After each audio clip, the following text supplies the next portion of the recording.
Yan ang pinaka-inutos ng ating Panginoon na tayo'y humayo at ipamahagi ang salita ng Panginoon. Salamat, marami tayong bisita ngayon, praise the Lord. Ay reminders ko sa inyo, pag-pray natin na dun sa Maragondon. This coming Sunday, yung mga groups ninyo na for baptism ay mag-ready na kayo. No, praise the Lord. So, basta tulungan nyo na ako magbayad ng tubig doon, siyempre. Daming tubig yun. Diyan naman si Brother Jason. Tatapusin nila yan na Angge. Yung palatada para malagyan ng tubig ho doon. So, mag-aabang na lang tayo ng kuha tayong tubig sa irrigation. No? Buhatin yung tapos. Siyempre, talaga yung tubig yung may gripo naman doon eh. Kaya lang hindi yung sapat dahil matagal yun. Siguro, it will take 2 weeks para mapuno yung swimming pool natin doon. So, amen. Salamat sa Panginoon sa mga kasipagan ng mga workers natin, no? Tsaka, of course, sa mga volunteer natin doon na may mga members tayo doon, punta ng punta, tumutulong, at nagluluto. Siyempre, ganoon din ang pagtulong din ni Sister Bersosa, pagpupubunot doon ng mga damo. Sila nanay naman nagluluto. Tapos yung mga YP, ang saya ho doon na talagang pag nakita, darating araw, matatapos din yan. No? Kahit na siguro, kahit mga 30% lang ng trabaho doon, makamit natin. Maganda na magawa po yung doon, yung pastor's house at po yung chapel doon at malagyan ng kubo sa gilid, mapinturahan, tapos matabunan namin lahat yun. Komportable na. No? At doon nga, binubunot namin doon yung sa baba, part nila Julius doon, nila Teteng. Hanggang doon sa baba, yung 2,000 square meter, kakalbuhin namin yon. At magtatanim mo doon ng mga saging, kamote, mais. No? Eskalera yon, eskalerang mais doon, tuloy-tuloy yun. Hanggang doon sa baba. Tapos yun nga, magkakaroon na tayo ng, pwede na ho yun paupahan ng staycation. May swimming pool na O yung mga kamag-anak nyo gustong mag-banding overnight, pwede na doon. So, i-income na po yung ating doon, farm. Amen? So, meron tayo doon gusto na magpaluto ng native na manok.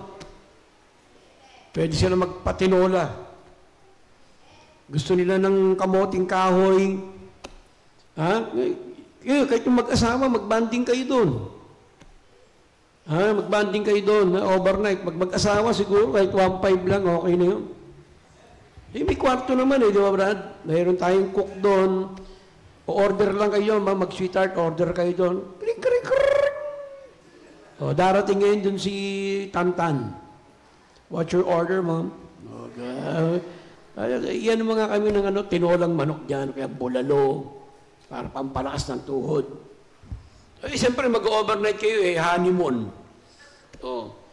Yung gusto naman ikasal dyan, pwede kayo ikasal doon. Doon ang venue. Malaki yung venue Pastor, doon kami kakasal. The same time, may swimming pool pa kayo. Yung mga nagkasama dyan, hindi kasal, ikakasal ko kayo, simbahan. Kahit hindi na muna sa kahit hindi na muna sa West, ang pastor may kapangyarihan magkasal sa inyo. Kasi sa Diyos naman kayo yung ang ikinakasal sa West, nag-ihiwalay pa kayo sa Diyos, mas mas matibay, ang Diyos o yung West? Diyos. Meron kang nagkasama na hindi nagpakasal sa West, hindi naghiwalay. Di ba? Meron. Ang kulang lang doon, hindi sila nabasbasan ng pastor. Pero yung mga nagkasama na, hindi kayo basbasan kayo ng pastor para hindi kayo nagkakasala. Ang pastor magkakasal sa inyo kahit wala kayo sa West. Ngayon, gusto nyo maingatan, mayaman kayo, maraming properties, magpakasal kayo sa West para yung mga property. Pero sa church kasi, yun nga napag-usapan namin ni Pastor, yung mga membro, kasi realidad naman to, wala itong nandiyan na yan eh. Yung mga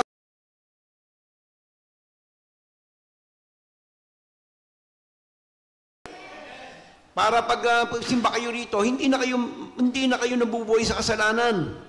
Ay, kinasalan ni Pastor yan. Oh. Kasal niya, ang tanong, nung bang si Eva at Adan may gobyerno na? Tanong ko sa inyo, wala. O bakit kinasal sila ng Diyos? O bakit yung mga sumunod na mga nag-asawahan doon, wala namang simbahan, wala pang simbahan noon eh. Pero kinakasal sila ng Diyos. Walang gobyerno noon. Meron ba kayong marriage certificate ni Eva at Adan? At yung mga nabubuhay, kahit yung mga katutubo. Yung nasa mga bundok na nagsasama, wala naman yung kasal sa simbahan, ay sa gobyerno eh. Kinasal yun ayon sa relihiyon lang nila. Ang church, pwedeng magkasal ang pastor. Kasi sa Diyos yan eh. Yung mga Christian noon, tago ng tago, paano nagkasawa sila? Wala naman gobyernong nagkasal sa kanila. Ang pastor, kahit sa mga dulo, yung katutubo ng mga priest ng katutubo, katulad sa Muslim, di ba, may imam. Kinakasal sila, katulad mga igurot, mga tasaday, yung mga sinauna. Kinakasal yun ng kanilang relihiyon. Ganon din ang pastor. Kaya para matuwid yung inyong buhay, kasal kayo ng pastor. Kahit wala nang West-West eh.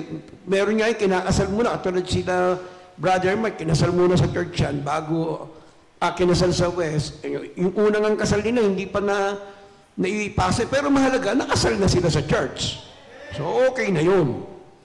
Ganun naman yung unang panahon. Kahit ngayon naman walang problema. Basta may pastor na magsasabing kinasal kayo. So, simbahan, alam nila, kasi kasal yan. Sino ba mas powerful, church o yung gobyerno? Yung church.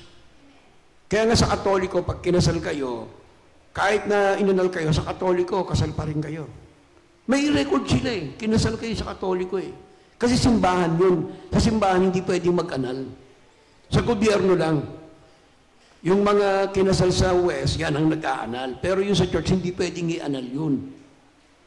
Pag nakakasal kayo sa church, ang presumption forever yun. Walang hiwala yan sa church. Sa kasal ng Biblia eh. Di ba? Let no man put asunder. Pag nagkasal kayo simbahan, forever yan. Ngayon, kung nag-asawa man sila, pero ang church, ang simbahan hindi nag-aanal. Tingnan nyo sa Katoliko, hindi nag-aanal. Kahit sa simbahan, sa church natin. Sa gobyerno, pwede. Kasi batas yun eh. Ganun ang dyan. Kaya, yun, pwede dun sa natin, mga events, kasi birthday ninyo, pwede dun. Si nanay, sa edad niyang 70, dun yan dun celebrate. Mag-iyaw tayo dun ng mga manok. Kaya pwede, pastor, total, sa 70 ni nanay, magpaalaga na kayo ng 2 kambing dun. Para pagdating ng edad ni nanay na gano'n, may handa na. Nandun naman si dating, nandun sila. Di ba, nay? Sinong bonggacious na handa? Amen? Tapos pag mag-honeymoon, sabi ko nga kay Brother Vic, tsaka kay Sister Vilma, doon kayo, mag-honeymoon kayo doon. Papalayasin ko sila Julius doon sa baba. May kubo doon sa baba eh. Huwag kayo dyan, alis kayo dyan. Dyan yung mag-sweetheart, mag-honeymoon. Pangalawang baby, paggawa. Di ba? Wala pa baka ang mga lamok lang maggugulo sa inyo doon. Tsaka yung mga ibon, tsaka yung sawa na hindi namin nahuli. Laking sawa eh. Grabe. Okay? So, awa ng Panginoon. Alam mo, sa totoo lang, kung i-desire ko lang talaga na magkaroon ng college doon, kaya naman natin gawin yun eh. Kaya lang iniisip ko ng iba, pero kung talagang decision ko doon, may pera lang, gagawin ko yun. Bahala na. Donate na lang sa mga taong ano doon. Look out. Ang daling gawin doon eh. Nagpagawa na nga ako. Di mo yung mga kinonstruct natin itong mga pader-pader eh. Kung ginawa kong kalyon, tapos na yun hanggang sa atin. Di ba, Brad? Eh yung ginawa ko lang doon sa baba, magkano inubos ko doon? Almost 100,000. Bakod pa lang yun. Tapos yun doon sa original na bahay natin, mahina na doon yung binungkal natin, Brad. Magkano inubos ko doon? Siguro mga 150 to 200,000. Hindi pa kasama yung kinain natin, yung mga gastusin doon. Eh, sa tingin ko naman, 200,000 na daanan, tapos na yun, hanggang sa atin na yun. Kaya lang hindi ko ginagawa kasi baka nga may maglaway doon. Mapag-initan yung lupa natin doon na hindi pa nahulugan ng kompleto, bawiin at isoli yung pera sa akin. Pastor, isusoli ko na lang yung 3 milyon mo dyan. Ibalik mo lang sa amin yung lupa. Parang gano'n. Kasi hindi, mga offer na gano'n. Pero ang ganda ng lupa doon. Ayos na. Tayo, overlooking. Pag nagawa pa yung swimming pool doon, tignan ko lang pag hindi kayo umaraw-araw doon mag-swimming. Pero may bayad yun, ha? Hindi pag-swimming kayo kasi may tubig yun. Pwede kayo libre. Mga membro. Pero walang tubig. Walang tubig. Kasi yung walang tubig dun, walang bayad yun eh. Kaya lang kung may tubig, may bayad na. Amen? Dapat yun 100. Pero lahat ng members dito, 50 lang ang bayad. Hindi para kumita si pastor ang pambayad natin sa tubig kasi tutubig tayo eh. O kaya yung mga pamilya, gusto nyo pumunta doon, eh, pwede na mag-swimming. Tsaka, pababayaran ko yun sa mga maliligo doon. Kasi ipopost natin yan eh. Meron dun mga tao, drop by lang, maliligo. Tsaka nung makikita ninyo yung ganda nung pag natuloy, wala naman pera si pastor. Pero excited na ako dahil ang ganda nga nung mga nangyayari na tatabunan na natin. Tapos yung 2,000 square meter dun sa baba, nakakalbo na nila Julius doon, nila Teteng. Sister, yung tataniman natin yun ng kamoting kahoy, tsaka mais. Marami na kaming butong mais doon. May mga mais na nakatayo doon. Yung iba nagbunga na. Tapos pangalawa, kapatid, nag-harvest na po kami doon ni Sister Naning ng malunggay. Ngayon, ito makinig kayo, hindi ito bola para kumita. Kasi ako, nagmamalunggay na ako ngayon. Lalo sa atin may mga edad, magmalunggay kayo. Ate, panood mo nga yung sa malunggay dyan, sinad ko sa'yo, kay Cass. Basta herbal kasi kay Cass eh. Iyan mo dyan. Ang ginawa namin dyan, pinatuyo namin sa ilalim niyan, tapos dinurog namin. Pero bibili ako ng isa pang pampadurog talaga dyan, para, sister, lalo kayo may mga baby. Pakinig kayo rito. Yung anak nyo, pag kumain, di maiwasan yan, kumakain ng noodles. Lagyan nyo ng kalahating kutsara ng malunggay. Kasi Brad, lahat ng vitamina nandiyan na sa malunggay. Okay yung kay Darrell, maganda yung yung barley eh. Ang problema, pangmasa kasi yung medyo pricey yung kay Darrell eh. Gusto ko yun. Pero eto, kapatid, mura.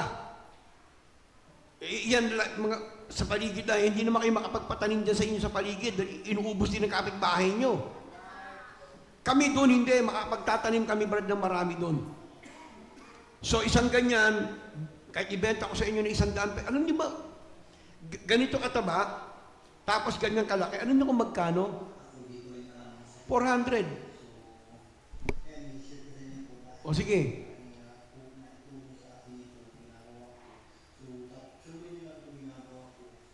Gamot yan. Kahit anong sakit ninyo. Maganda yung barley kung kaya nyo ng price, pero ito, kaya kong gawin. Kasi may malaki tayong lupa. Di ba sa pandesal nga yan nilalagay? Pandesal. Stop natin. I-search nyo na lang. Ang point ko kasi, hindi mahal. Meron tayo, so pwede ko kayong bigyan kahit isang ganito, bigyan kasi 100 pesos. Alam niyo kung magkano yan? 500 pesos. Kasi, Brad, bumili ako dun kay Brother Yoyong. Ang mahal. Oh. Yan, nagawa namin ngayon para ako talaga gagamit ako niyan. Kung ayaw nyo, iaalok ko yan sa mga pandisalan. Kasi ano nyo ba? Para maging kooperatiba natin doon. Oh.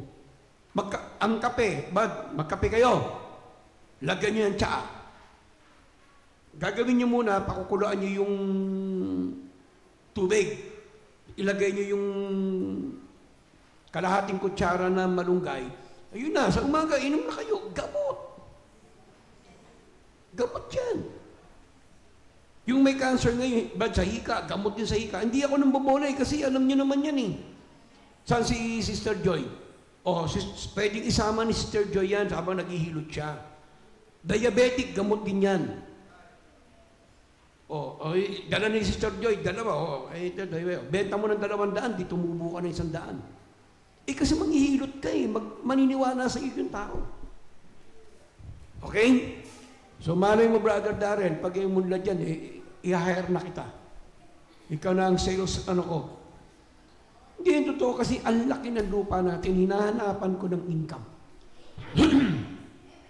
Lahat na, hindi tayo pumatok sa manok. Ubus yung pera ko doon, hindi. Hindi tayo pinalad sa talong. Dahil talagang, ang dami nagsasabi doon, hindi. Sa kamote naman, ganun din.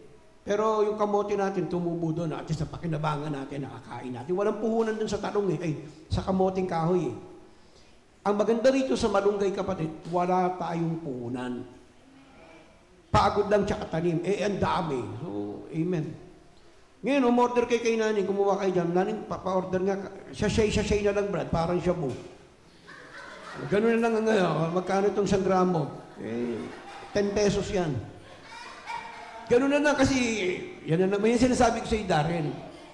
Pangmasa tayo dito, hindi pwedeng malaki yan eh. Kasi yung sa'yo, 1,000 eh. Itong mga mukha nito, hindi bibili talaga kahit anong gawin natin. Totoo lang. Ito ngayon, malunggay. Alam niyo ang tawag sa malunggay? Miracle tree. Kasi nga, nandiyan sa Pilipino ang daming pinabayaan nyo lang. Andiyan, meron na ako. Kayo bago magtuto ng noodles, 1 kutsara.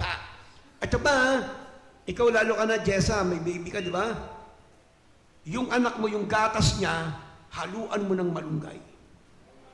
Perfect. Perfect yun.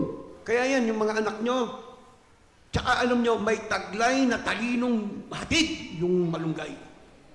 Yung mga anak nyo, baka ma-perfect ang mga exam.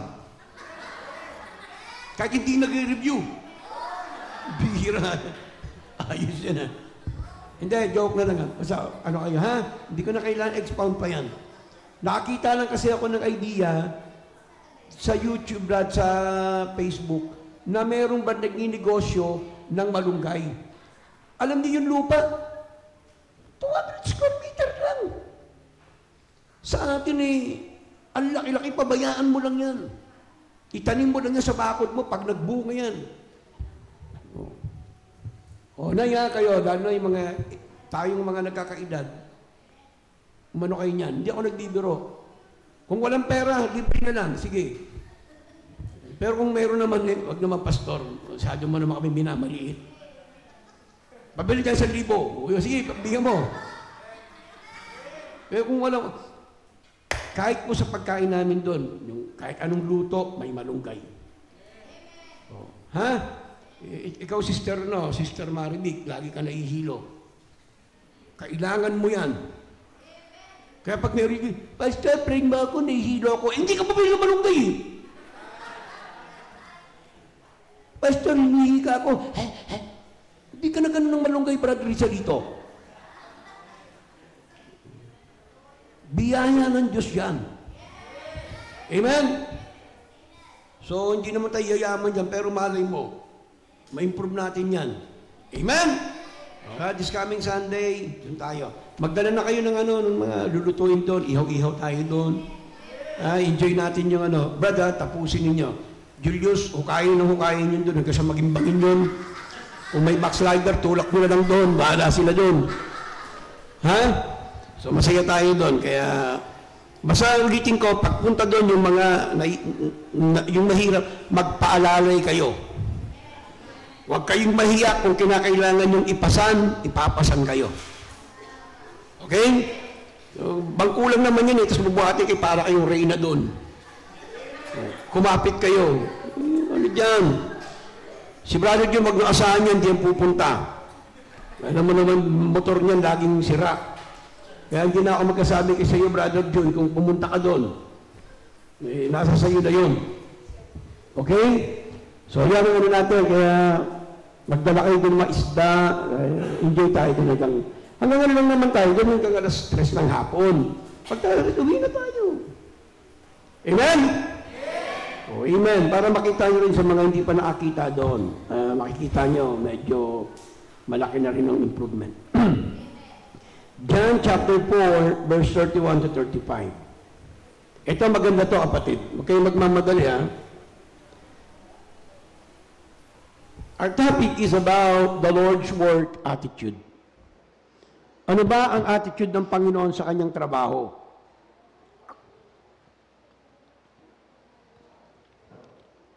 Ano? Kasi kailangan, alam natin kung paano natin haharapin yung trabaho natin sa Panginoon. Kahit kayo, mga nagkatrabaho kayo, meron kayong mga trabaho, at paano niyo hinaharap yung trabaho ninyo? What is your attitude? Ha? Isa ba kayong manggagawa na burara? Isa ba kayong manggagawa na hindi nagmamahal sa kanyang trabaho? Siyempre, pag may trabaho ka, may attitude ka dyan. Kung minsan, ginigrade kayo ng mga supervisor nyo. Pag nagkatrabaho kayo, tinitignan yung performance ninyo, tinitignan ng mga amo nyo. Ganun din ang Panginoon. Ano ang attitude ng Panginoon sa kanyang trabaho, no? In verse 31, in the meanwhile, his disciples prayed him, saying, Master, eat. Sabi ng mga disciple ng Panginoon, Panginoon, kumain ka. Kumain ka naman, Panginoon, di ka pa kumakain. Sabing gano'n. Kasi kailangan lagi yan talaga, pag may trabaho, kailangan ng pagkain. Hindi pwede nakitrabaho, walang pagkain. Kami nga, wala na nga sweldo, wala pa pagkain. Hindi pwede yun. Kailangan may pagkain kahit walang sweldo. Sabi ng mga disciples, Panginoon, kumain ka. Sabi niya in verse 32, but he said unto them, I have meat to eat that you know not. That you know not of. Meron akong dapat kainin, meron akong pagkain na kinakain na hindi nyo alam. Sabi ng Panginoon. Gulat sila, no? Grabe yung sekreto ng Panginoon, may pagkain siya pero hindi natin alam. Pero nilibing ng Panginoon, sabi niya sa verse 33, therefore said the disciples, one to another, has any man brought him ought to eat? Meron ba nagdala na sa kanya ng pagkain? Para sabihin ng ating Panginoon, kumain na ako. Jesus said unto them, my meat, ito, pakinggan niyo ito, my meat is to do the will of him that sent me, and to finish his work. Say not ye that there are yet 4 months, and then cometh harvest? Behold, I say unto you, lift up your eyes and look on the fields, for they are ripe already to harvest. Sabi ng Panginoon. Meron akong pagkain, at ang pagkain ko ay gawin ng kalooban ng nagsugo sa akin at tapusin ang trabaho. Bigat ng statement ng Panginoon, tapang. Meron conviction ng kanyang sinasabi, meron akong trabaho na binigay ng Ama kasi nagsugo sa akin at ang trabaho niyan ay dapat kong tapusin. Grabe yun. Yung iba sa ating kapatid, may pananambahan, miski pagsamba, hindi pa tinatapos. Tapusin! Ang ganda na. Dito natin matututunan kung paano tinatangi ng ating Panginoon ang kanyang trabaho. Alam niyo mga kapatid, the Christian profession is not merely a word. Ang ating profesyon bilang mga anak ng Diyos, hindi lang po ito salita. Kumbaga, hindi lang po ito boka-boka. Hindi lang ito nakukuha sa magandang salita. Kaya mahirap po yung pag-salita ng walang kaagapay na gawa. Given task, the Christian profession is not merely a word. It is a God-given task. A work that not only requires the Christian, but the power of God to be accomplished. Ang trabaho binigay sa atin ng Panginoon ay dapat natin tapusin. Alam niyo, nung tinawag kayo ng Panginoon maging anak ng Diyos, maging Kristiyano, meron siyang ginagagawa sa iyo. Alam mo, whether you like it or not, tinawag ka ng Panginoon, tinawag ka ng Diyos na maging anak ng Diyos. At meron kong trabaho. Baka akala mo dahil hindi ka pastor. Baka akala mo dahil hindi ka worker. Wala kang trabaho. Meron tinakda ng Diyos na magkaroon ka ng trabaho. Sa gawain ng Panginoon may parte ka. Sabi nga nga patid, sa isang storya, there was one point in the life of the author that he was asked why the Lord had to leave us physically and entrusted us such a great task. No, pwedeng tanungin natin, bakit iniwan tayo ng Panginoon? Kasi umalis ang Panginoon eh. At bakit binigyan niya tayo ng napakalaking responsibilidad? Iniwan ng Diyos, kapatid, iniwan ng Diyos ng ating Panginoon ang trabaho sa atin. Baka alam niyo po, hindi lang po yung pag-surveying ang trabaho natin. Go ye into all the world and preach the gospel. Alam niyo yung salitang yun, that is a great task. Go ye into all the world, imagine mo. Ang tungkulin natin, kapatid, ng iglesia ay bahagian ng buong mundo. Ang simbahan natin. At ang laking responsibilidad dyan, kapatid, kapag dumami mananampalataya, hindi mo pwedeng pabayaan lang yan na tumpok-tumpok dyan. Kaya nga nagpapagawa tayo ng mga gusali. Maraming binigay ang Panginoon sa ating tungkulin. Kailangan i-train ng mga leaders. Kaya nga nagkakaroon din tayo ng vision na magkaroon tayo ng campsite. Bakit? Kailangan mag-camp.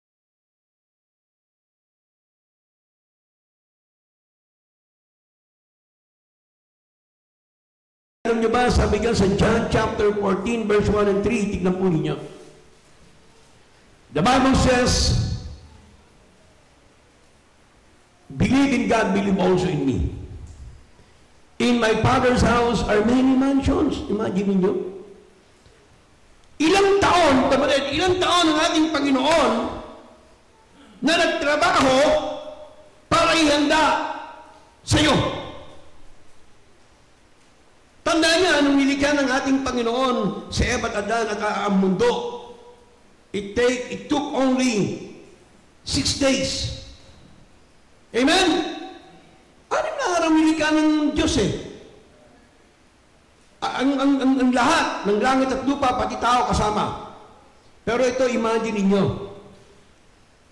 Imagine ninyo. Ano sabi ng Panginoon? I go to prepare a place for you. Kailan umalis ang Panginoon? 33 AD. O ayusin na yun. 30 AD. Umakyat ang Panginoon sa langit. Sabi niya, I will prepare. Ilang taon na nagpe-prepare ang Diyos para sa iyo?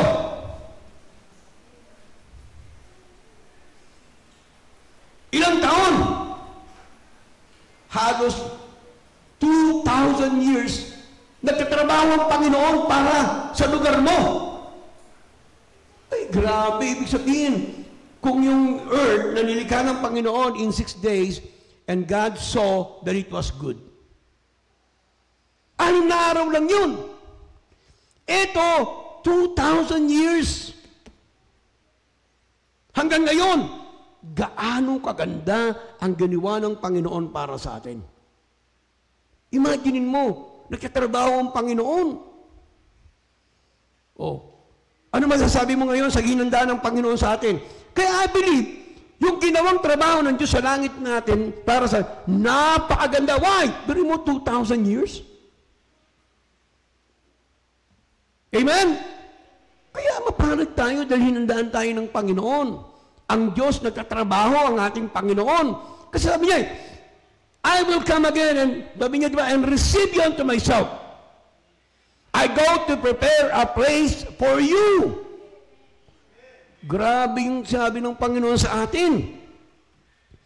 Pinagandaan ka niya ng isang lugar na talagang mapapawaw ka. Mapapawaw kayo pag nakita niyo. Actually, meron akong mga glimpse eh. Tignan mo nga kung nandiyan yung sa heaven, sample sister.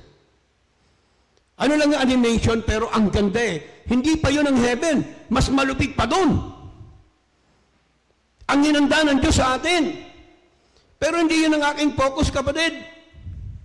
Kung paano ang attitude ng Panginoon sa kanyang trabaho, number 1. Sabi diyan ng Panginoon, number 1, He finishes our faith whom He authored. Unang-una, kapatid, yung ating pananampalataya, tatapusin ng Diyos ikaw. Tatapusin ka ng Panginoon. Hindi ka patapos para maging perpekto. Kaya ang Diyos, pag siya'y gumawa, tinatapos niya, gagawin kanyang perfect. Baka kala ninyo, tapos na kayo. Hindi pa. Kayo'y niligtas pa lang ng Panginoon. At inaayos ka pa niya. Kasi alam niyo bakit? Siyempre may mga ugali pa tayong tinatapyas ng Panginoon yan. May mga kasalanan pa tayong tinatapyas ng Panginoon. Para pagdating ng araw, sabi diyan in Hebrews chapter 12 verse 1, wherefore seeing we also are compassed about with so great a cloud of witnesses, let us lay aside every weight and sin which does easily beset us, and let us run the race with patience, the race that is set before us, looking unto Jesus, the author and the finisher of our faith. Amen? Sabi ng Panginoon, habang tayo nandito sa mundo, kinatanggal ng Diyos yung mga pabigat. Tinitrim tayo ng Panginoon, ginagawa niya tayong perfect. Kaya nga habang tumatanda, hindi ba napapansin yung mga tapat sa Panginoon? Habang tumatagal, nagiging perfect na kayo. Walang nag-amen? Kasi marami tayong kasalanan, naminin natin yun. Pero habang tumatagal, kapatid, tinatanggal ng Diyos ang mga imperfection. Tinatanggal ng Diyos yan. Anong kasalanan man yan, unti-unting tatanggalin ng Panginoon yan. Sapagkat ang Diyos natin, tinatapos niya ang kanyang trabaho sa inyo. Grabe ang Panginoon sa atin, kapatid.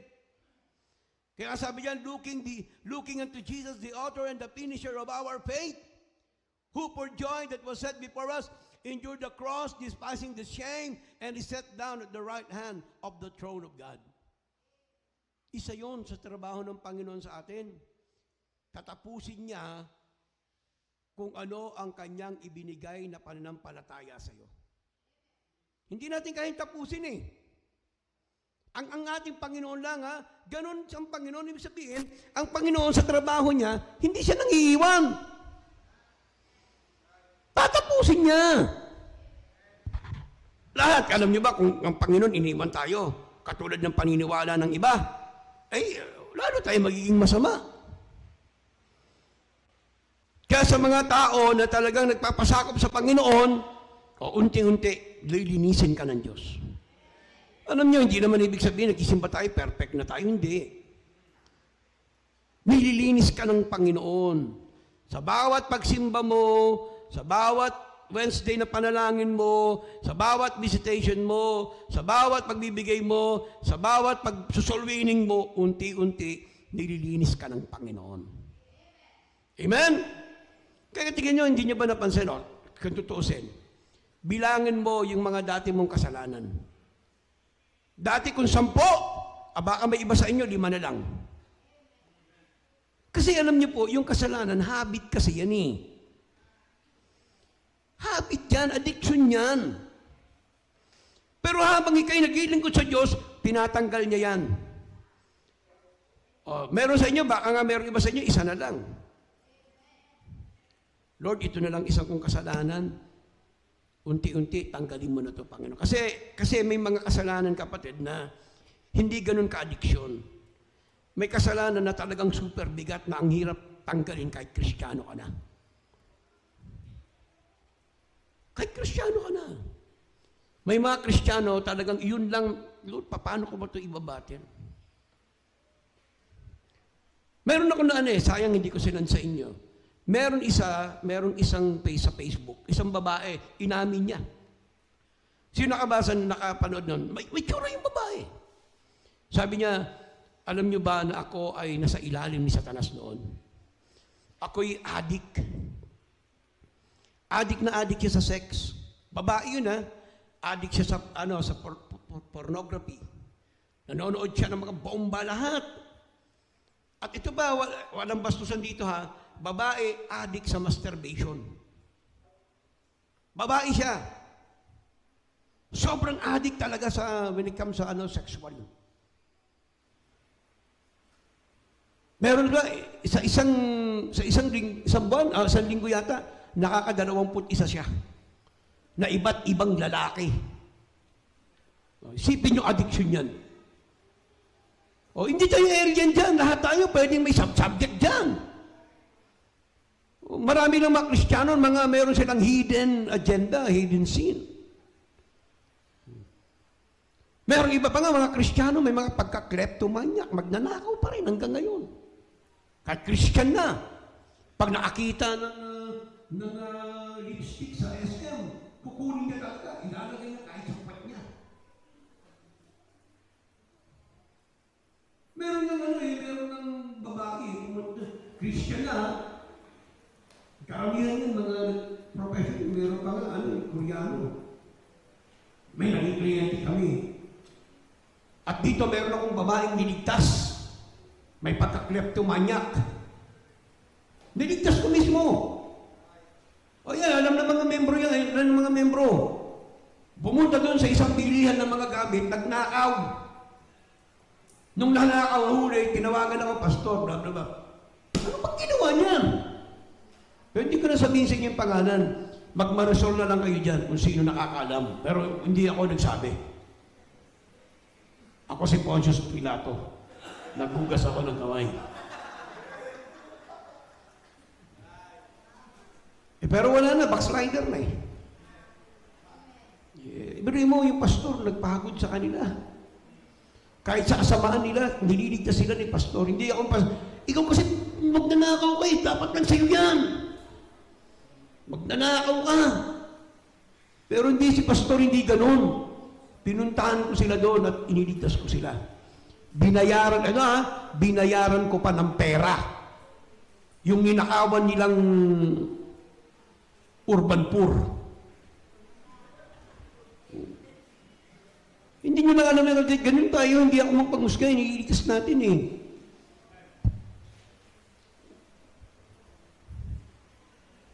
Binabago tayo ng pero kung nagpatuloy sila sa Panginoon, babaguhin sila. Ako hindi ako nag-judge. Kahit anong pagkukulang mo, tatayo pa rin kita dahil kung meron kang pusong mapaglingkod, tatayo kita. Hindi naman ako mas huli sa iyo Pareho lang tayo nagpe-perfect para sa Panginoon, binabago ng Panginoon. Kaya tatapusin ka ng Diyos, huwag kang mag-alala. May kapangyarihan ng Diyos. Kaya sinabi niya, alam niyo, yung babae nag-testify na yun, pinakawalan na siya ng Panginoon. Sayang, hindi ko na Kasi minsan may mga matured kasi hindi ko na maipasa. Dahil dangerous yung mga ganyan Pero binago siya ng Diyos. At ngayon, Christian na siya. Meron pa nga masahol, bakla. transgender. Talagang sumasali pa sa mga fashion show. Kaya kaklase na ito, sweet. Naging pastor. At nakapag-handle ng church, binabago kasi unti. Yun, mga masasahol na kasalanan yan. Kasi hindi lang naman siya bading ng gano'n, kundi may relasyon siya sa mga bakla, mga lalaki. Oh.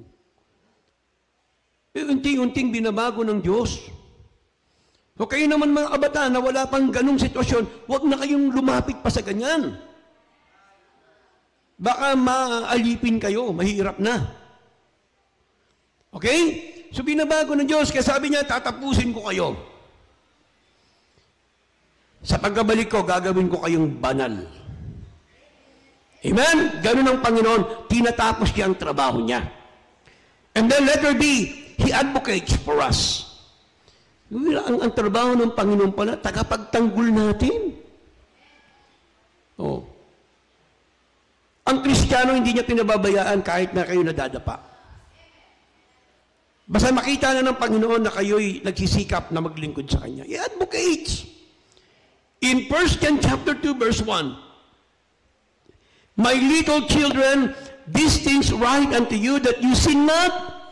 And if any man sin, we have an advocate with the Father, Jesus Christ, the righteous. Ano ibig sabihin ng advocate? Ang ibig sabihin, nag-aabogado ang Panginoon sa iyo. Kaya kahit na nandoon sa langit ang Ama, nakikita ng Panginoon na natatalo tayo ng Satan, nandiyan ang ating Panginoong Yesus. Nag-i-encourage sa atin, Ama, huwag mong pabayaan yan. Anak mo yan. Nanampalataya yan sa iyong anak, na bugtong na anak na namatay sa krus ng Kalbaryo. Kaya nga alam nyo, kaya nga kapatid, kaya nga yung turo natin na eternal security, pag namatay ka, pagharap mo sa langit, nandiyan ang Ama. At ang ating Panginoon bilang advocate, nandirito siya, lawyer. Ibig sabihin ng advocate, nag-aabogado sa'yo. Eh di ba makasalanan tayo? O, yamin naman, sa Diyos Ama, condemn ka na. You will go to hell. Pero nandoon ang Panginoon Ama, magkukonfirm siya, anak ko yan. Anak mo yan, sapagkat iyan ay nanampalataya sa iyo. Namatay ako dyan, Ama. Kasi tandaan nyo ito, makinig kayo. Walang pupunta sa atin sa langit. At walang kabutihan natin ng tao na natutuwa ang Diyos. Wala. Kahit ano pa. Pero dahil sa ginawa ni Kristo na matay, yun ang nagpapagaang, nagpapatuwa sa Ama, yung dugo ng Panginoon na binigay sa iyo. Kaya nga sa langit mo lang, kung sabi mo, pupunta ka sa langit dahil mabuti ka? Hindi. Hindi yun. Si Kristo lang, yung dugo, kaya nga advocate siya. You see? Nandito ang Panginoon sa atin. Yan ang ganyang trabaho. Alam nyo, hindi, isipin nyo ha, with all the millions of Christians, if not billions, na hahanap sa Diyos, alam mo, si Judy, bilang abogado, minsan sa buong maghapon, 3 kliyente lang pagod na yun. 3 clients lang, hearing. Kasi hindi naman pagkaharap mo ng korte, yung ikaw na agad ay hearing pa yun. At may hearing pa sa ganitong lugar, punta na naman dun.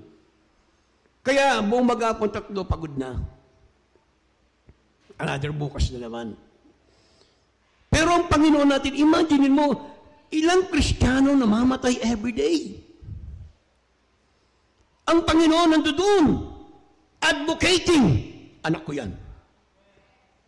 Kaya sabihin ng Ama, well done, thou good and faithful servant. Enter now into thy joy. Every time na may mamatay, nandiyan ang Panginoon, nag-advocate. Kaya hindi tayo mapindaw ni Satan. Kasi meron tayong Panginoon na high priest. Kaya ang sinabing high priest, kasi ang ating Panginoon Jesus, He can go directly to the Holy of Holies. Sino ba yun? Ang Ama. siya naman holy eh. Ano lang, sineparate lang yung trabaho. Pero ang ibig sabihin ni ating holy high priest ng ating Panginoon, siya lang ang nakakausap ng Ama. Kasi siya ang nandun eh, from the beginning eh. Kaya pag nandiyan ka, sagot ka, ang lupit ng abogado mo. Ang lupit. Alam mo, ito ha, kasi yung iba kasi, hindi maintindihan ito eh. Huwag ikalaki ng butas ng ilong ninyo. Alam mo, pag anak ka ng Diyos, ang favor ng Diyos sa iyo. Kahit mali ka pa. Kahit nagkamali ka, aabogaduhan ka ng Panginoong Yesus. Oh, if you will humble yourself. Ito atin lang to, off the record. Alam mo si Atty. Mar, may mga Christians noon na ang kaso.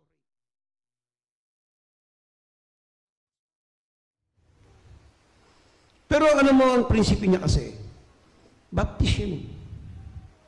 Pagtatanggol ko yan, kahit kasalanan pa nila. Kasi, anak ng Diyos yan eh. Aabogaduhan niya yan. I have known many Christians na nakasuhan ng rape at naabswelto. Siyempre, iba lang gusto pera lang. Namimera. Pero lahat yun, halos karamihan, abswelto. Ahapos mo ng ating Panginoon. Wala naman sa ating matuwid, aabogaduhan ka niya. Hindi hahayaan ng Panginoong Jesucristo kung tunay kang mananampalataya na pupunta ka sa impyerno. Panginoon, Ama, namatay ako dyan. I shed my blood on that man. Kaya heaven ka. Tatapusin ng Diyos yun kahit, alam mo, minsan sa dami ng kliyente, alimutan ko na post mo na. Pero ang Panginoon, kung ikaw ang pinakahuli sa pilahan, nandiyan ang Panginoon sa iyo. Tatapusin ng Diyos. Yeah. Huli. Kahit nga, iba nag-rapture. Wala siyang makakaligtaan. Isipin mo kapatid, kung nakaligtaan ka ng Panginoon. Ang galing ano, grabe yung at the last trump and the dead in Christ shall rise first. Lahat ng kliyente ng Panginoon, kukunin niya kahit nandun ka pa sa ilalim ng dagat. Kahit, di ba, usually yung mga Koreanong Christian, tinatapon yung kanilang yung kanilang alikabok. Tinatapon yan sa bundok.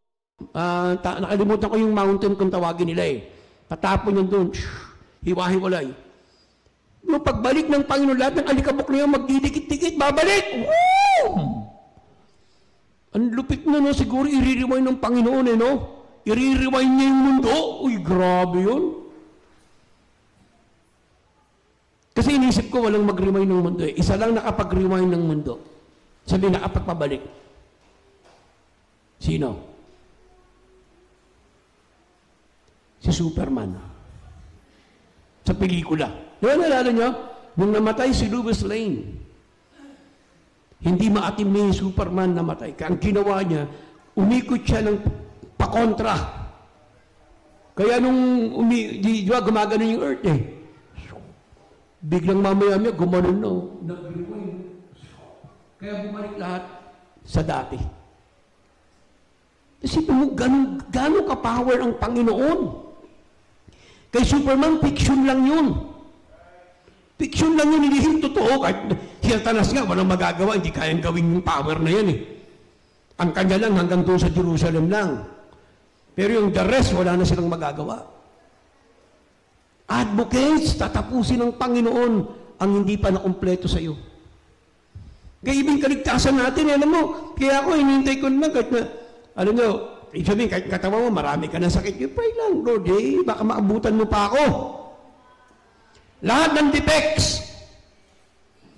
Yung ngipin mo, may kulang yan, 2, 3, kukumplitohin ng Panginoon yan. Kung ang mata mo, duling, banlag, kukumplitohin ng Panginoon yan. Brother, yung mata mo, ayusin ng Diyos yan.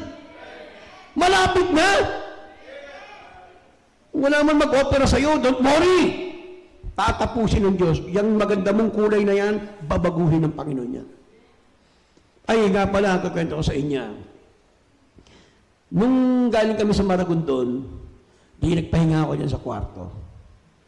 Natulog ako. Saglit lang, split second lang. Pagdilat ko, may nakatayo dyan sa akin eh. Sabihin ko na, siguro anghel na yon, pure naman eh, kasi spirit eh. Nakita ko talaga. Kung sabi ko, Lord, bumukas yung third eye ko. Spirit eye ko bumukas, nakita ko dyan. Nakatayo. Sa dadamitan ko. Eh, dumalit si Denden, nagsalita, gagano'n sana ako. Pumasok si Denden, alam mo, hindi ko alam kung ano sinabi niya, nawala. Hindi ko nga, sabi ko, baka nga sinusundo na ako eh. Amen, praise God, kung ganun man. Eh, kung makita niyo ako dyan once upon a time, patay na ako dyan, nakahiga, eh, sinundo na ako ng ano. Hindi ko nang biro yan ha, kasi ako, marami ako na-experience na na hindi ko yung ginugusto. Eh, di ba, nung una nga, yung kaluluwa ko, may walay sa katawan ko eh. Kaya I know na may spirit. At yung espiritu na yun, ikaw, itong utak, wala dyan ang isip mo. Yung umalis yung soul ko, nandoon yung isip, nandoon yung mind. Eto, wala yan, yung cerebrum natin, right cerebrum, and left cerebrum, wala yan dyan. Hindi yan nakarecord ang utak mo. Naka-record ang utak mo sa espiritu mo. Tingnan mo. Ito ang isang sako. Bakit nung baby ka? Di ba baby ka? Alam mo ba yung cells mo, yung buto mo, yung laman ng utak mo, nagbabago lahat yan. So bakit nandiyan pa rin yung isip mo? Kasi habang lumalaki ka, nagbabago po, napapalitan yung katawan mo. Kahit yung blood mo, yung buto, yung ato lumalaki, so yung utak mo napapalitan din yan. Ibig sabihin, may mga cells dyan nagbabago. Kaya nga cells eh. Ang cell, katulad ng balat natin, may hindi mo na napapansin, ang balat natin, naaagnas yan. Napapalitan kasi lahat yan eh. O di ba? Pero yung isip mo, ikaw pa rin. O, tingnan mo. Nung ikaw 7 years old ka pa lang, Sister Bersol, Nanay Glo, ngayon 68 ka na, di ba ikaw pa rin? Hindi naman ang isip mo eh. Kaya yung katunayan na may kaluluwa ang tao. Hindi ito pag namatay ko, iiwanan mo ng kaluluwa mo. Ayun, hindi pa tapos ang Panginoon dyan. Kaya nga, you will be given a glorified body. Yung katawan na hindi na naluluma, tatapusin ng Diyos yan. Hindi niya iiwanan yan. Advocate ang Panginoon sa atin. Kaya ako naman inyong mga pagkakamali, kasalanan,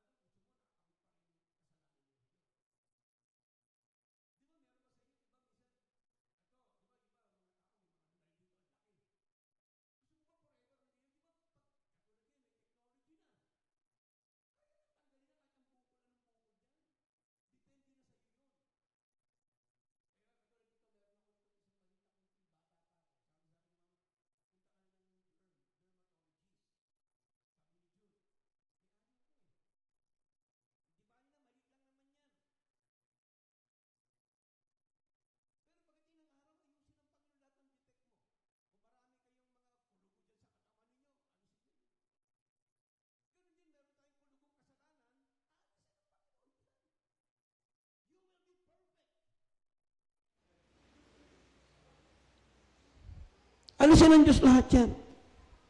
Hindi siya napapagod. Amen?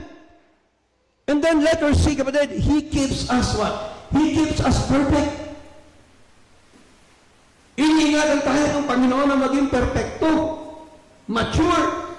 O Ephesians chapter 4, verse 10, tignan po ninyo mga kapatid. That's the job of our Lord Jesus Christ. Yan ang trabaho ng Panginoon sa atin.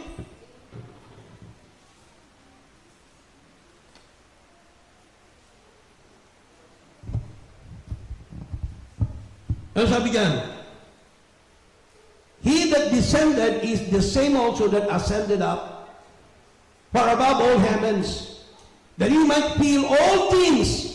And he gave some apostles and some teachers and some prophets and some evangelists and some pastors and what?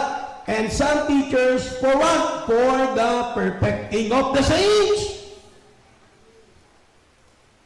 Hindi na mapagod ng Panginoon para maging perfecto kayo. Be matured. Wow! Amen? Patuloy ang Panginoon sa atin. Patuloy ang Panginoon. Alam ng Diyos siya nadadapa, pero patuloy pa rin ng Panginoon. Perfect tayo ng Panginoon. Alam niyo bakit, kapatid? Kung hindi ka maging perfect, sa hinarap, bigo ang Diyos. Kasi responsibility niya tayo eh. Kaya nga babaguhin din ng Panginoon eh. Kaya sa ating pag-iilog sa Diyos, yung trabaho niya, unti-unti niya tayong pinagbabago. Tinatama ang buhay natin. Yan ang sabi ng Panginoon, kapatid. Tignan niyo ha. For the edifying of the body of Christ in verse 13, in verse 13 sabi niyan, till we all, ano sabi niyan? Till we all come in the unity of the faith and of the knowledge of the Son of God, and to what? And to a perfect man. Grabe ang Panginoon sa atin, kapatid. Iniingatan niya tayong maging perfect. Unti-unti napapalis tayo. Hindi napapagod ang Panginoon na baguhin tayo. Amen? Kaya nga alam nyo, kaya nga, hindi rin pwedeng hindi tayo magpatawad. Kasi binabago ka lang din naman ng Panginoon, ako rin. Hindi nyo kasi maunawaan pa eh. Pero one day, kapag kayo naging mga magulang na, o kahit sa mag-asawa, yung dalawang yan, kahit sa mag-asawa ninyo, may magkakamali dyan, pwedeng ito, pwedeng ito. Kasi imperfect tayo eh. Huwag mo sabihin 100% loyal ang bawat isa. Tandaan nyo, tao ka. Tao ka. It's only by the guidance of the Lord Jesus Christ na may ko-correct mo yung sarili mo. And let's be honest to each other. Huwag mo sabihin, pag may dumaan dyan, napakagandang babae, tapos bilugan ng katawan, hindi ka tatayuan ng balahibo. Huwag mo kong lokohin. Kaya sinabi lang ng Panginoon, isang beses ka lang tumingin. Kaya ako, isang beses lang ako tumingin. Hindi na yung mga alis doon. Isang beses lang. Get 30 minutes. O, alisin mo na. Yeah, brother. Thank you, brother. Alam niya, asawa ni Sister Josephine. Kaya mag-ingat kayo sa workplace ninyo, sa trabaho ninyo. Marami diyang kumikembot-kembot na katrabaho ninyo. Minsan nagpapapot pa yun, laki. May ganun. Nakakatakot yung ganun. Piniperfect tayo ng Panginoon. Amen? Okay na, kaya tayo, madali rin tayo magpatawad kung may magkasala sa atin. Kasi we're not perfect. Pero siyempre, huwag tayong manatili sa ganung kahinaan. Little by little, papababaguhin tayo ng Panginoon. Hindi pa siya tapos eh. Tatapusin niya yun. Tatapusin ng Diyos ang sinimulan niya sa atin. Ano ba sinimulan niya sa atin? Ano ba sinimulan ng Diyos sa atin? Di ba ano? Forgiveness of our sins. Tatapusin niya na maging banal ka hanggang sa dulo. Although wala naman pong sinless perfection, pero yung buhay natin, tinutuwid yan ng Panginoon hanggang sa dulo. Kahit sabi mo hanggang sa dulo, may kasalanan ka. Pagdating ng rapture at nilinis ka na Diyos, perfect ka na. Perfect ka. Huwag ka mainggit sa iba na hindi na perfect yung buhay Kristiyano. Sa biyaya ng Diyos, mahalaga, nakakagawa ka para sa Panginoon. Huwag kaya nga tayo hindi pwedeng magbintang eh. Bakit si ganyan? Yung buhay niya. Huwag mo mind, sabi ng Bible, mind your own business. Sabi ng Bible yan eh. Judge not that we be not judge. Di ba? Sabi, wag ka nang, kung may mga ganung tao, wag mo nang husgahan. Dahil sabi ng Panginoon, baka mamaya, yung katapangan mo, mabaliktad sa'yo. Di ba? Mabaliktad sa atin. Kaya mayroon ng isang pastor ang tapang eh. Sabi ko, amen, praise God. Sa YouTube, sa TikTok, binaba natin yung mga pastor na nagyamanan, binaba natin yung mga pastor na nagtuturo na yung, ano ba yung prosperity gospel. Sabi ko, amen, okay ito mag-preach ha. Sana lang, kasi ang background niya, puro pader na hindi palatado eh. Tapos yung luma, yung mga paligid. Eh baka pag yumaman to, iba na ang sinasabi nito. Kasi magaling lang minsan ng tao pag ano eh. Pag mahirap pa eh. Pero baka mamaya, dumami membro, tapos may nagbibigay, nag-o-open ng 2 milyon, baka iba na boses ito. Di ba? Nagbabago yung boses eh. Sa ngayon, hindi ko siya pwedeng husgahan. Pero sana lang, yung boses niya, maging boses pa rin yan, kahit umabot ng 20 taon, at ang offering niya, umaabot na ng 50 milyon. Tignan natin kung ganun pa rin. Hindi naman tayo mag-judge. Kasi tinatawad din tayo ng Panginoon. I-correct din tayo ng Panginoon. Okay? Tignan natin kung jump tayo sa topic natin yan. He is creating in us a perfect creation, and we are a work under progress. Okay po? So, creation under progress tayo. Hindi yung tapos agad yung pagkaligtasan mo, tinapos yung pagpunta mo sa langit. Pero yung buhay mo bilang Kristiyan, hindi pa tinapos yan, hindi yan tapos. Under progress yan. Kaya ano sabi dyan? In Ephesians chapter 2 verse 10. Tignan ninyo. Siguro yung lesson na ito, natapusin ko lang po sa Wednesday, kaya umattend kayo. Maganda to eh. Ayaw kong tapusin to dahil mamimiss nyo yung iba eh. Hanggang dito na lang muna ako. Sa Wednesday, tatapusin ko ito, umattend kayo. Maganda itong topic ni Apostle Paul. Sabi dyan, for we are, what? For we are His workmanship. Grabe, trabaho kayo ng Panginoon. Kumbaga, ang Panginoon yung nagpo-form sa clay. Inuhugis pa lang kayo ng Panginoon kung anong gusto niya. Meron po sa iyo, na-appreciate ko yan eh. Napapanood ko meron pong content niya, yung clay. Napapanood niyo, Brad? Ang galing oh! Kung anong gusto yung design eh. Ang lupit nung baso, banga, o ano man, flower base. Ang galing. Tapos mamaya-maya, bubusugin niya na naman. You see, grabe yung control niya eh. Ang Panginoon, kapatid, hindi pa siya tapos sa atin eh. Hinuhulmahan pa rin kayo. Kaya alam nyo, kung tayong mga anak ng Diyos, magpapahulma tayo sa Kanya. Sa Panginoon, tingnan mo, ang ganda ng kalalabasan ng buhay natin. Eh yung mga Kristiyano na nagpapasaway-saway pa ng konti sa Panginoon eh. Ginagaganda ng Panginoon yung kanyang buhay eh. Tayo pa kaya na nagpapasunod ka sa anong tawag dyan? Patter, no? Patter? Kaya mo ang Diyos maghulma sa'yo. Kasi sabi niya, kasi bakit? You are a workmanship. Ibig sabihin, produkto ka ng isang kumbaga sa isang craftsman.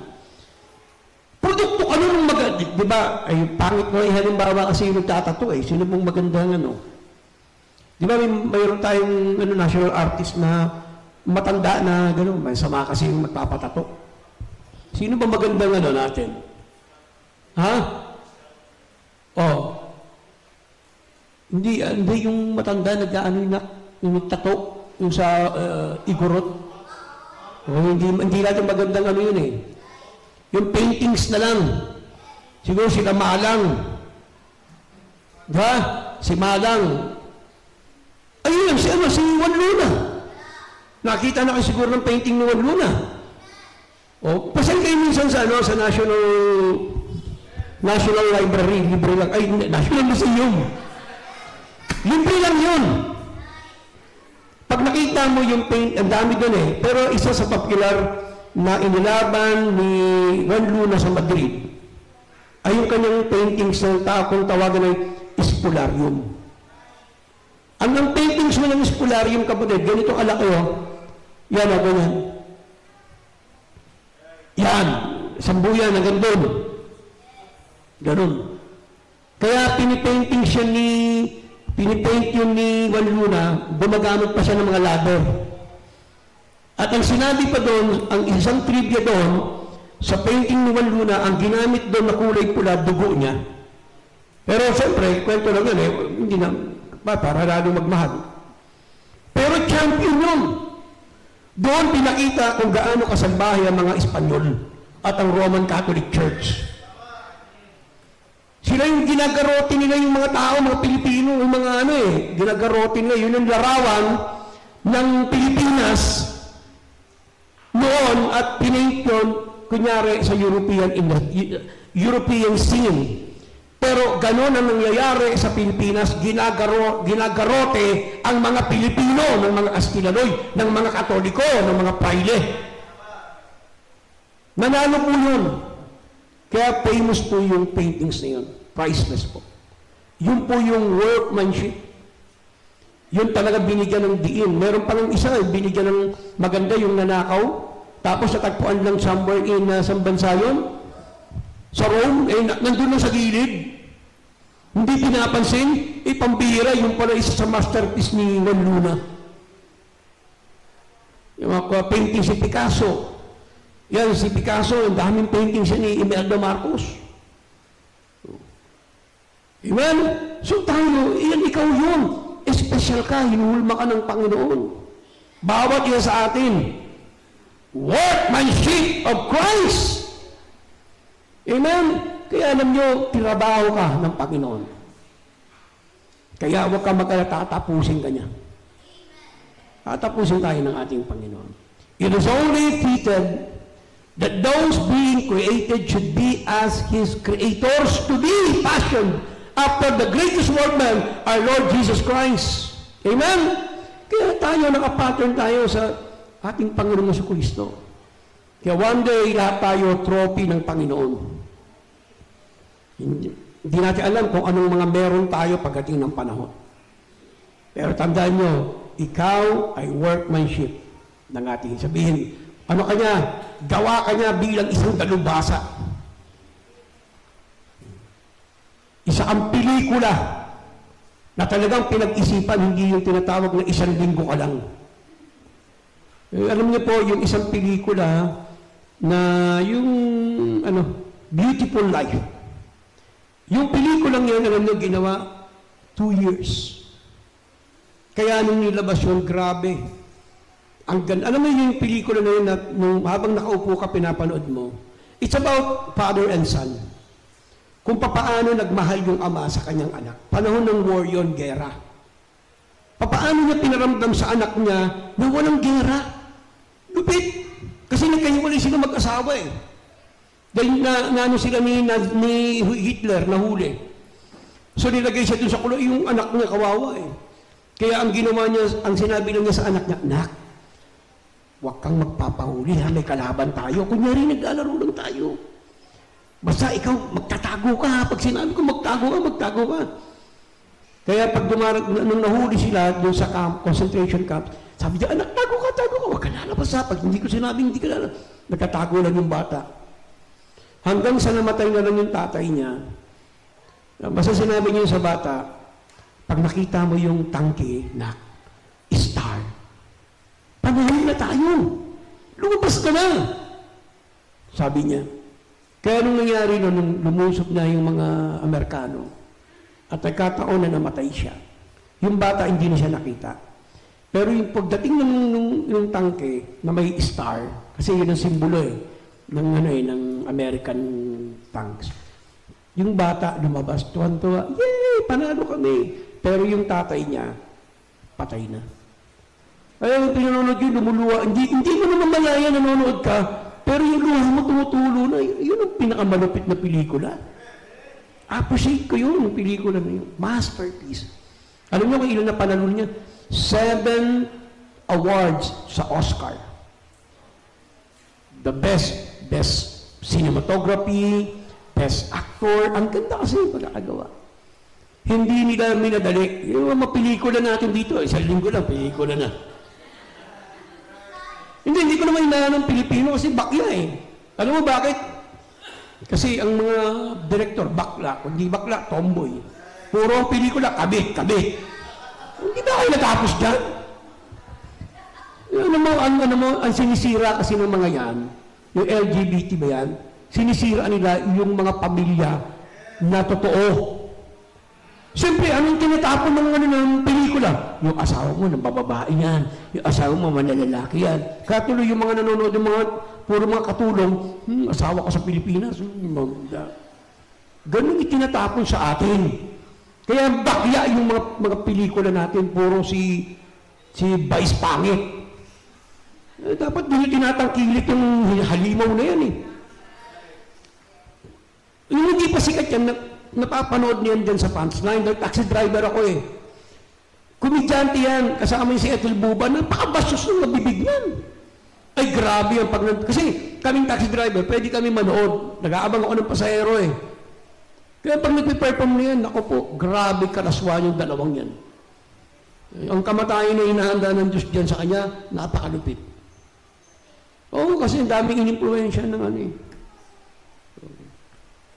Kaya sa kapatid, tandaan nyo, tayong mga anak ng Diyos, hindi pa tapos ang Panginoon sa atin. At tatapusin niya. Di ba? He is the author and the finisher of our faith. Amen? Let's all stand. Tayo po'y manalangin sa Panginoon. At awitin natin ang awitin ito. Save, save. Praise the Lord. Amen, ha? Bale, makikita pa naman tayo sa Friday. So, mag-usap tayo tungkol doon para, brother, attend si ano? Ikaw, Brad, sa Sunday nyo, kung gusto magpabautismo, sabay na kayo doon. Ha, Brad? O, itong sweetheart ni Josephine. Ay, Sister Josephine, si Papa mo nakausap ko. Saan ba yun? Sa TikTok ba? TikTok. Nanonood pa siya sa akin. Oo, sabi niya, ako po yung Papa ni Joseph. Ganun po ba?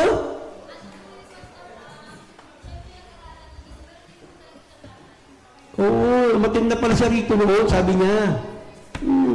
Hindi pa ako nag-ano ngayon eh, pag nag-live uli kami mga workers dun. Ha? Oo, patuloy mo lang sister, panalangin. Maligtas sila sa Panginoon. Okay? So tayo po yung mawid ng same. Are you saved, sister, brothers and sisters? Amen. Huwagin natin ito ng malakas. Baka ito na huli ng kanta natin. Ready, sing! I follow where you is on to me. Praise the Lord! His love is ever true.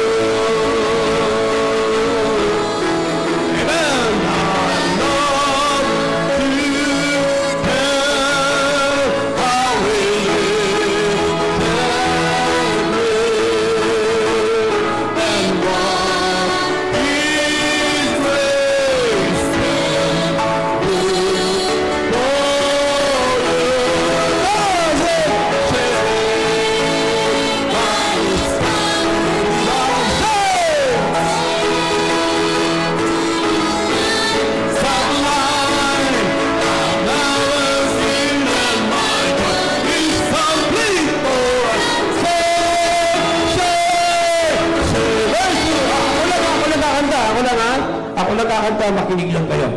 Sa chorus, ready? Sing. He saves me from every sin and harm. Secures my soul each day. I'm feeling strong out of my arms.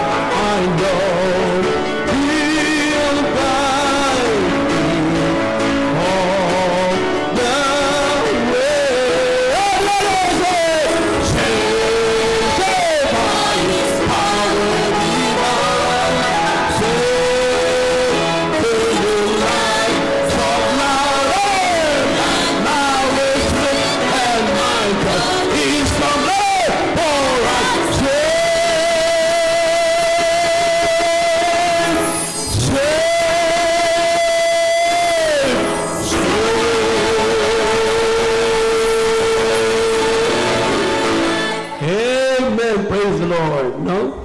Iniisip natin, paano kaya sa langit ang kantahan? Grabe!